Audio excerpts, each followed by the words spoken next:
Ano ang itinuturo sa atin ng awit 107:29? Pinauhupa niya ang buhawi, kumakalma ang mga alon sa dagat.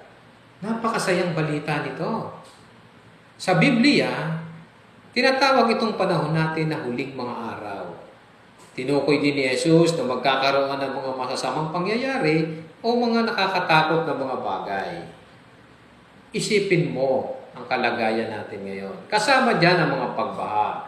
Dahil sa climate, mas madalas na tumitindi at malakas ang masasamang panahon. At sobrang bilis na rin ito. Pero nakakatiyak tayo, sabi ng teksto sa Biblia, na malapit ng kumilos ang kaharian ng Diyos. Oo, aayusin ni Jesucristo ang puwersa ng kalikasan at ang water cycle. Gusto mo ba na mangyari na yun?